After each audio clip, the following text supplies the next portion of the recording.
Hey there, small business owners. Ever feel like you're always putting off updating your website? For most of you out there, building and maintaining an online presence can be overwhelming. Your day-to-day schedule can greatly impact necessary tasks like keeping your website up to date and planning marketing campaigns to stay competitive. Brand You Love offers monthly packages for website maintenance, marketing campaigns that help keep current customers engaged while attracting new ones, and social media strategies that keep you in touch with your customers. At Brand You Love, we do the legwork for you, so you don't have to. Contact us today at brand.love.com.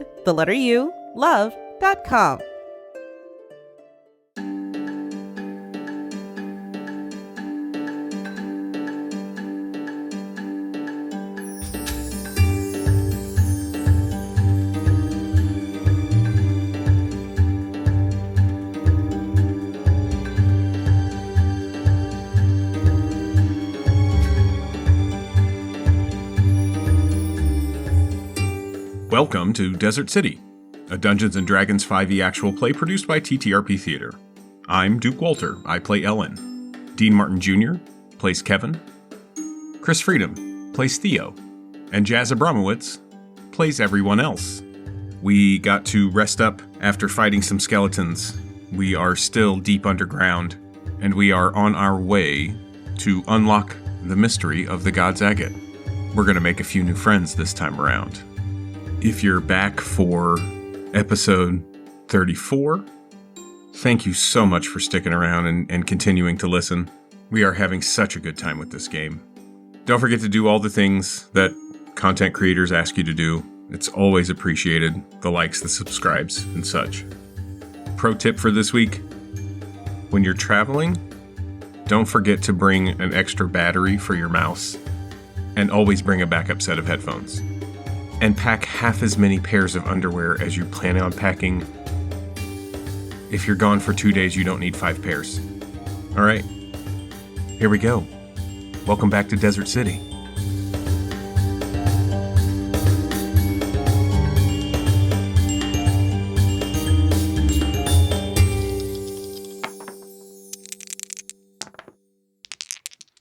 So you drift off to sleep, and about 8 hours later, let's catch up and see what happened topside overnight. All right, come on. Big rolls. 19 for Ellen. Ooh, nat 20. That's some bullshit. So, got it. All right, next. 7 wisdom. 17. Shit. So now Cassandra is below the 200 mark. Just FYI. 81. Okay, go ahead, Goresh. Rush. 13. Lucky 13. Ooh, 5 on my end, so Goresh does make some headway. What would you like to do? I'm sure you just want to. What are the scores? Okay. I want the scores. Yeah, of course. Cassandra, 191. Goresh, 261. Stelamy, 203. And Brecken, 265. And Dawil. So Dawil is at 900. But the idea here is that when it's all said and done, however much progress Goresh, Stelamy, and Brecken have made will overall take down that number. So, okay. So it'll happen. It just hasn't happened yet. Right. I've just got, yeah. So, I mean, he's at, just eyeballing it. He's somewhere around 700. Got you. Cool. All right. So you start to make your way out of the tiny hut. Once everybody is out, it disappears. And I'm assuming... Man, I want one of those. So I'm assuming you want to go back down the hallway and then head south again on the map, right? Towards the end? Yes. All right. So you head down the hallway. Go ahead and give me survival and stealth if you want stealth. I think we're silly not to go stealth. I think we need to... I mean, I know that we're closer I think we need to be moving slowly and quietly if we can. 23 for Ellen on stealth. Am I doing the two? Do survival. survivals? Yeah. Yes. No. I'm helping you with the map. 14 on stealth. Nice. Wait a minute. Another 13 for a total. I did something weird. Well, that's typical. Okay, first roll is 11. This is on survival. Yeah. Second roll is 9. And then what did you get, Kevin, for your stealth? 22. Oh, yeah. Kevin's just a shadow. Yeah. So you guys are moving as a group pretty quietly. Make your way back towards the main hallway. And as you get there, you notice that the hallway is blocked by extremely thick spiderweb. SD. Hey, throw one of those fireballs, dude. How far away is this as we notice it? So, I say you're about 30 feet away from it when you really notice. I mean, you might be able to notice it from 60 feet away, but you probably couldn't tell what it is. Tell me again where it is on the map. Sorry. It is basically blocking the hallway from you being able to go south. So right at the T. Okay. Yeah, I'll stop. Everybody get prepared. If I set this on fire, who knows how many of these spiders are waiting. And I'll throw a firebolt. Great. You throw a firebolt. The webbing catches on fire and starts to peel away. That entry to the hall becomes open, and you see 2 large spiders on the other side. And there they are. But they give me a perception or an insight. Insight. Natural 20 plus 6. Nice. They do not seem aggressive at all. Natural 1 plus 5. Ellen is he's just playing with fire in his fingers. You're like, damn, I'm fucking cool, man. I'm fucking dope. Did you guys see that shit? That's fucking great. That was neat. Yeah, they do not. These spiders do not seem aggressive at all. Okay. Well, they don't seem to be coming for us. You want to proceed cautiously? Kevin's got this strange ability he gets from a dookie chain where he can talk to animals. The dookie chain. I think he's going to say what's up to these chill spiders. You take your dookie chain and you feel this ability to connect with the spider. So you basically cast Speak with Animals. What do you say? What's up with you chill spiders? Do you need a ride? There's quite a few of us. Where are you giving rides to? Tallahassee. You guys ever heard of Tallahassee? Hold on, I got that written down. You guys want to ride? A ride? Yeah, these spiders are offering a ride. Tallahassee is the name that Sheeny Tallahassee used for the Bullywug city. The Bullywugs underground. She said that's where they are. Is Tallahassee. I got it written down. Okay. Didn't we also hear that's where the Godzagat is? I'm gonna ask the spider. One of the stories. Yes. Yeah. How are but the two of you gonna give us all a ride? We have more. We run all of the cargo to and from Tallahassee through our web network. We would be happy. Dude, sign these guys up for the fucking #1 produce co. Let's go. Yes. Yes. We would be happy to transport you and your party to Tallahassee. Why are you trying to help us? Not many come this far. I assume that's where you are trying to go. If we are incorrect, our apologies, and we will be on our way. You assume correct. And I think it'd be totally rad to ride in on Spiderback. That is pretty badass. Enlist your friends. We are a go. Hey, we're gonna ride these spiders into Tallahassee. Side quest? You start to see the spiders weave their hands together. You hear a clicking noise, and shortly after, 6 spiders arrive. As much as they can, the thing that you would liken it to is when a horse bends down so the rider can mount. Kick ass. What do you say, y'all? You trust these spiders? They seem chill. Ellen is really apprehensive. If you're into it and you trust them, Theo's mounted. Theo, Ellen's approaching it like, a 6-year-old touching, a tarantula for the first time. Yep.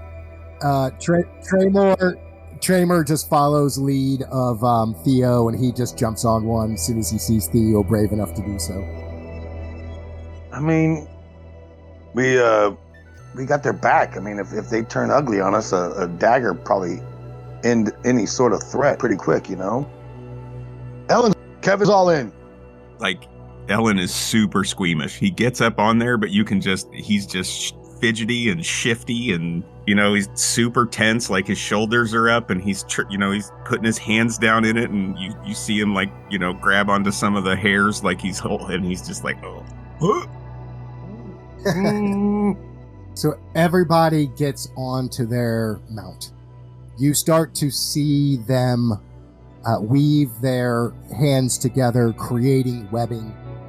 They start to climb their webbing up into what you guys thought was ceiling, but a bit of a false wall as they break through some vegetation and web and are up just above what you thought was the ceiling into a vast connected subterranean tunnel network just above. They start moving with speed towards their end goal. Whoosh! The wind is passing through your hair.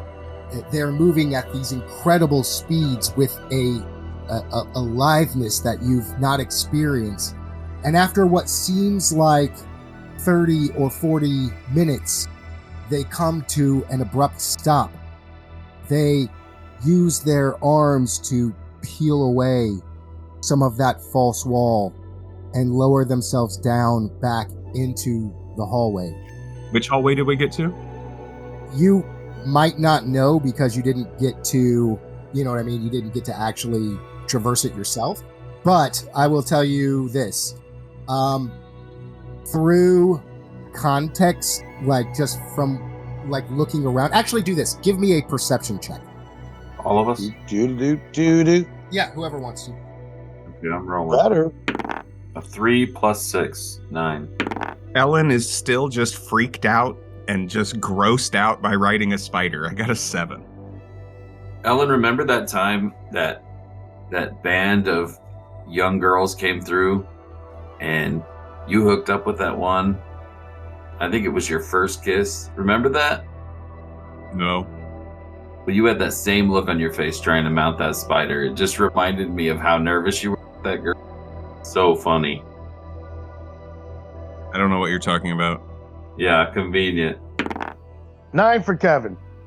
So you can't really tell where you are, but you could swear that the spiders are motioning for you to just walk forward. Okay. Theo goes. So Theo dismounts and starts to walk forward. He walks through this kind of narrow tunnel. Oh, I get off the spider as soon as Theo does. Like, I am right up behind him. Everybody dismounts, and they're all walking, following Theo's lead. And everybody walks through this narrow tunnel, and it opens up into a large space where you can see flickering lights As your eyes start to adjust to the darkness, beneath this veiled cloak of darkness, where the weight of the earth presses against unseen secrets, lies a subterranean marvel known as Tallahassee, the swamp city of the underground. Its existence remains shrouded in mystery, hidden away from the prying eyes of the world above. Only accessible through this labyrinth network of winding tunnels and concealed entrances, Tallahassee thrives in the belly of the earth, a clandestine heaven for bullywugs who seek refuge from the chaos of the surface. This city is cradled within a vast cavern, its ceiling adorned with phosphorescent fungi that cast an eerie yet enchanting glow upon the murky waters below. Within the subterranean swamp, wooden walkways twist and turn like serpents suspended above the brackish waters. Homes fashioned from a peculiar blend of fungi and stones cling to the cavern walls, their windows aglow with the soft luminescence of bioluminescent flora. Bridges of woven vines cut districts, allowing the city's denizens to travel the waterways and caracal like boats, their movements silent and stealthy. The air is thick with the scent of damp moss and the distant murmur of underground streams. Torches fashioned from the resin of luminescent fungi line the passageways, casting flickering shadows that dance upon the walls. Market stalls draped in vibrant fabrics showcase exotic fungi, luminescent crystals, and the peculiar flora that sustain the subterranean populace. At the heart of Tallahassee lies the mossy throne. Shinshu and his community leaders convene amidst the roots of an ancient, towering stalagmite. As you make your way through these winding bridges just over this subterranean swamp, you can see this giant stalactite in the center of the city. It is adorned with luminescent fungi, giving it an otherworldly glow. There are 2 guards as you get up towards the entrance of the city. They are albino bullywugs, their skin completely white, almost translucent. Bullywugs, if Dean and Chris, if you're unfamiliar, bullywugs are sort of like almost frog-like creatures. Yeah, I attempted to read the page while you were talking. One of them speaks. Who goes there? Some adventurers looking for respite. What has brought you to Tallahassee? We are searching for an artifact that will help us right the wrongs and remove evil from the city above. You know the pirate Jeb? Yes, we know Jeb. He is friend to the bullywug.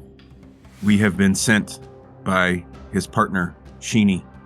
Jeb provided us the map to get here. He is a friend. We mean you no harm. We are not here to plunder. We are not aggressors. We are simply looking for help. May I see your map? I hold it out, both hands. I don't hand it to him, but I kind of unfurl the scroll in both hands and hold it out so that he can see it. He cautiously approaches, hand on his hilt, but does not make any aggressive move towards you. He's just being defensive. And he looks at the map. You must speak with Shinshu. I will take you if you will please follow me. We're grateful for your assistance. It is my pleasure, and welcome to Tallahassee. Welcome. He starts to walk down this bridge of woven vines, and you're heading towards that mossy throne, that giant stalagmite that's growing in the middle of the city. As you're walking through, you can see other bullywugs in their homes, looking out windows, clutching their children close to them, trying to see who these strangers are. It is a long walk to the middle of the city. You see most of what appears to be at least the surface of this city as you walk through. It has been probably 3 or 4 hours since the spiders picked you up and brought you here. So before we get to the mossy throne, let's catch up with what's happening topside. 8 for Ellen. 4. So, good job there. Nice. 9 for Theo. 13. So Brecken does not do well. Okay. Crash of the 19. Nice. Come on, Hell drop yeah. that 1 on us. Jinx. Drop that 1. Jinx. I got a 9. Pulling so that 10. 20 PS. Cool. That's more like it. All right. Starting to wear down Seal Pasha's troops. So you, as you start to make your final descent into the middle of the city, you come up to the mossy throne. There is one bullywug wearing a crown, who you would assume would be Shinsu, and other community leaders who are convened amidst the roots of this ancient stalagmite. The throne room is adorned with this bioluminescent moss, its gentle glow creating this ethereal ambiance. These leaders are all draped in flowing robes made from fungi fibers, and they wait for you patiently to approach. Greetings. Greetings. Eos, are you going to say something? Like, aren't you the elder statesman here? I've never seen a bullywug before, but let me try and say something. Hello, friends. My name is Eos Morningwood, and I am a Dawnbringer from Topside. Orn, introduce yourself. I'm Sorry, I'm just trying to get you to talk to yourself. yeah, I think I will. Hello. Tables have turned, motherfucker. Yes. Tables have Hello, turned. I'm Gorn, and I'm aligned with the Thieves Guild up top. Hi, I'm Tramer. I'm a new adventurer. Hi. Good evening. Welcome to Tallahassee. My name is Shinsu. I am the leader here.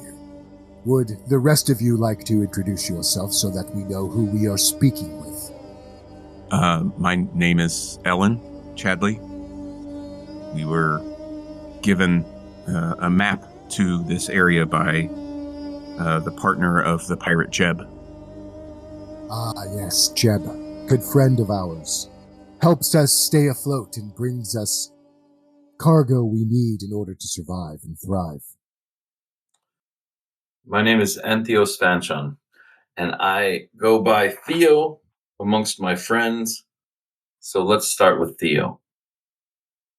Theo, welcome. I'm Kevyn. I speak to spiders. Kevyn, welcome. It is good. Did you happen to meet our spider partners on your way in? Rode them in. Well, welcome to Tallahassee. What is it that we can do for you? We seek the god's agate. And for what purpose do you seek the agate? We have to right some wrongs. We have some evil wreaking havoc on land above us, and we've combined forces to come together to overthrow this evil and return peace to the land. I will not lie, we are in possession of the agate. We are keeping it safe. What is the evil that you wish to use it against? Because what you consider an evil, we may not. And it is a powerful component, one that we will not give up easily. The Sunrise Lord, Dawil, who is the head of the Church of Lathander in Kalimport, has partnered with the Seal Pasha, and they are also in league with a powerful Fey spirit named Ericon. Ericon is an ancient Fey who, by most stories, went back to the Feywild millennia ago. But our mentor, Eos Morningwood, and I motion to Eos, was possessed by this Fey spirit who we believe is either possessed, influenced, or is in league with the Sunrise Lord and the Seal Pasha in Kalimport, and chaos reigns in the streets right now. People are dying as they are doing anything and everything to hold on to their power in the city. We believe that the God's Agate will help us to rid the town of Ericon and potentially assist all of us that are standing in opposition to the tyranny of the Sunrise Lord and Seal Pasha. You know much, but you do not know everything. This may come as a shock to you, but the one that you call Seal Pasha and the one that you call Ericon are in actuality one in the same. So we have 2 to fight instead of 3. It is from the Seal Pasha that we protect the agate. We have been holding the agate for many years. I'm sure you have heard the mythos around the Bullywug's removal from topside, yes? Yes, we have been enlightened to those stories. What many people don't know is that it was Ericon then who sent us to the depths, and it is Ericon now who keeps us here. This is the only weapon we have, and the only reason why we even exist. For without it, Ericon would have smited our existence from the entire Faerun. Why does he have this animosity for your people? Many generations ago, the Bullywugs lived topside in peace with other residents of Kalimport. There was a certain magic that was imbued in the land itself, and we had clerics who were close to the land and studied it. We were able to absorb, to some degree, this power, this magic from the earth. And as we were led to its source, we found a well of pure magic, and at its center, this stone that we now call the God's Agate. We are here to liberate your people.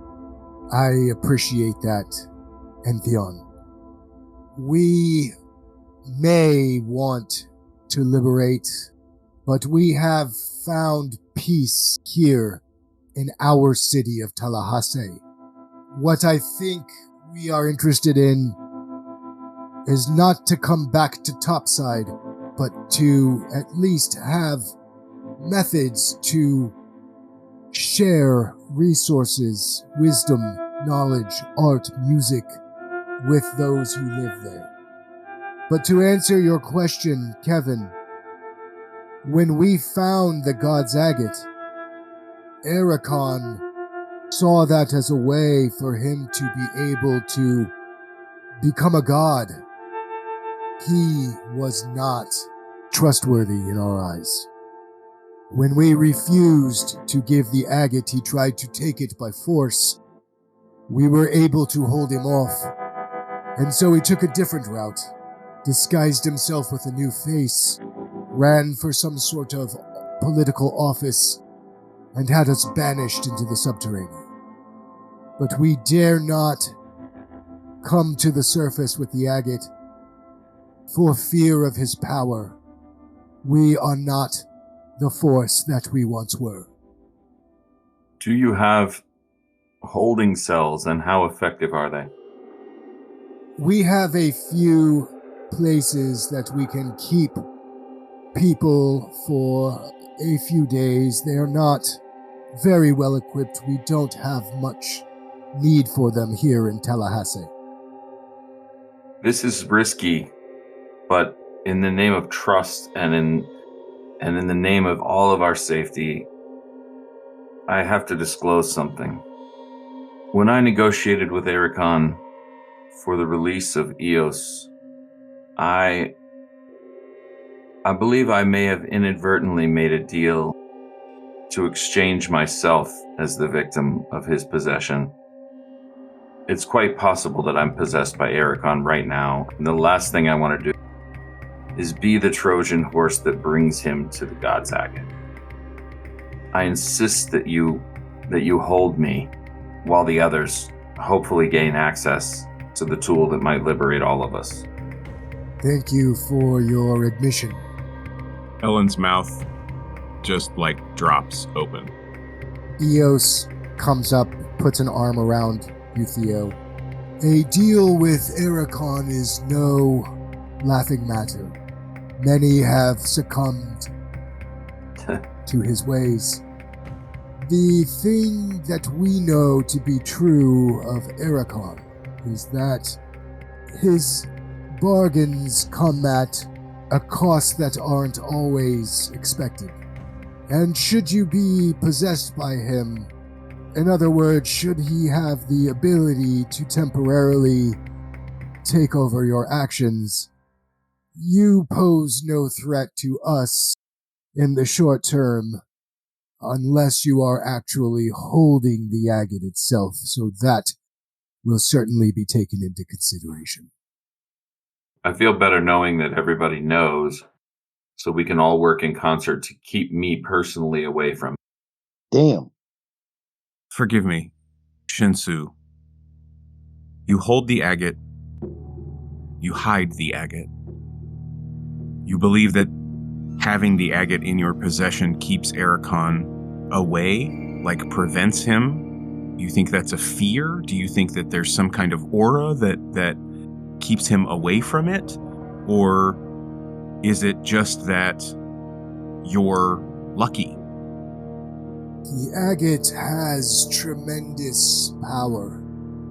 For any normal person to wield it would certainly result in their life, though they may be able to do one incredible feat. We do not have anybody powerful enough to wield it beyond one incredible feat. We keep this in case Ericon himself were to come after it. We have many who would sacrifice their life and instead would take Ericon's.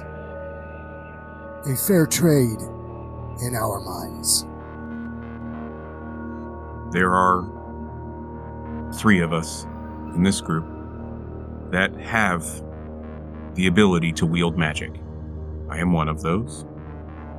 Are you willing for the 3 of us to speak with, study with, and potentially allow us to take the God's Agate in an attempt to rid Ericon from this plane, from the prime material? I don't... Do we know? Will this permanently destroy him? Will it just banish him back to the Feywild? Do we even have an inkling as to what the result would be by using the God's Agate? Don't know for sure. What we do know is that he desires it very much to possess it. So we believe that this is also our best weapon against him. Relative to your question, young Ellen, how do we convince you? We must think and discuss amongst ourselves. I promise it will not take long. Please enjoy what Tallahassee has to offer. The guards will show you to some quarters. I'm sure you can understand our need to discuss.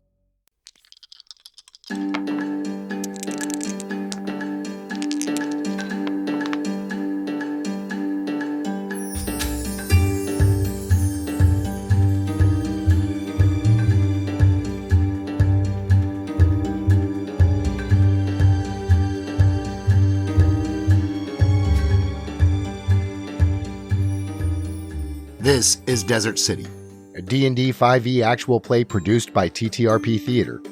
I'm your Dungeon Master Jazz. Theo is played by Chris Freedom. Ellen is played by Duke Walter. Kevyn is played by Dean Martin Jr. TTRP Theater is a group of actors, artists, and gamers from all walks of life that play a diverse set of games in a diverse set of styles. We have a wide array of content available for free on YouTube. Search TTRP Theater and subscribe to our channel. Follow us on Twitter at TTRP Theater. We'd love to hear your feedback. Comment on YouTube or tweet about the show using hashtag RenCityPod, that's RENCITYPOD, or follow us at the same handle, at RENCITYPOD. Be good to one another. See you next time.